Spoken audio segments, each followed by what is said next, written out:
Яагаад муу хүмүүс хожиж байгаа мэт харагддаг вэ? Бидний олонх нь нэг асуултыг дотроо хийж явдаг. Би шудраг, сайхан сэтгэлтэй байхад яагаад надад биш, харин хувиа хичээсэн хүмүүст амжилт ирээд байна вэ? Энэ асуултад сэтгэл хөдлөлөөр хариулах амархан.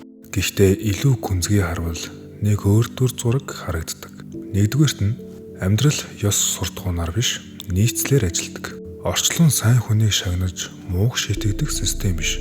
Харин бодол, итгэл, үйлдэл гурав хоорондоо нийцэж байхад байгаа эсгэд хариу үзүүлдэг. Та би илүү боломж хүртэх ёстой гэж хүсдэг. Гэхдээ дотроо би хангалтгүй. Надад дааз таарахгүй гэж итгэж байвал таны үйлдэл болгоомжтой, айцтай, хязгаарлагдмал болно. Харин зарим муу гэж нэрлэгддэг хүмүүс өөрийн үн цэнийг эргэлзэлгүй хүлээн зөвшөөрдөг. Шийдвэр гаргахдаа удаан танигддаг. Боломж харагдмагц шүүрч авдаг. Тэд илүү ёс суртахуун тайдаа биш. Харин дотоод зөрчил багтайдаа.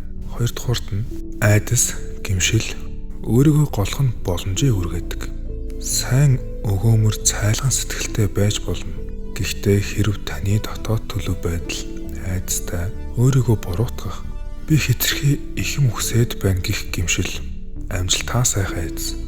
Эдгээрээс суурилж байвал та өөртөө хязгаар тогтоож эхэлдэг.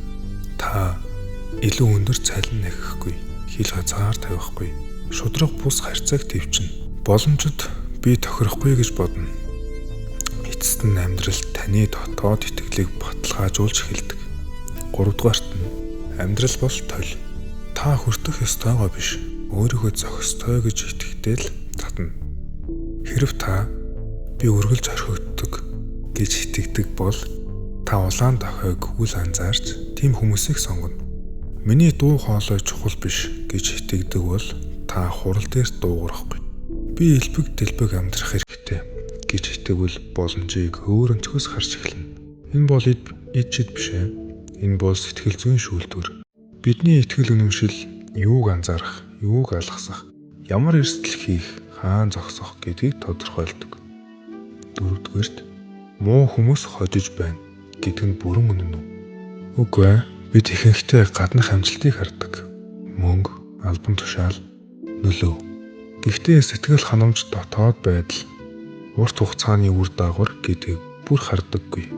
Мөн нийгмийн бүтэц, боломжийн ялгаа, аз гэх мэт хүчин зүйлсийг үгүйсгэж болохгүй.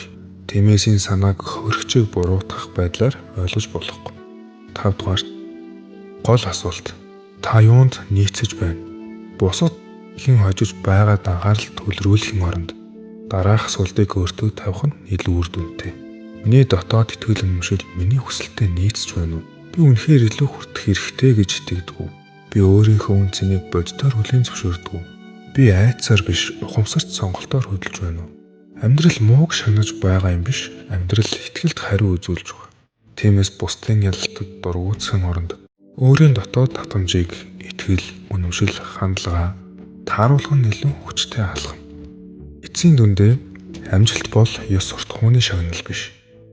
Амжилт бол дотоод итгэл ба гадаад үйлдэлийн нийцлийн үр дүн.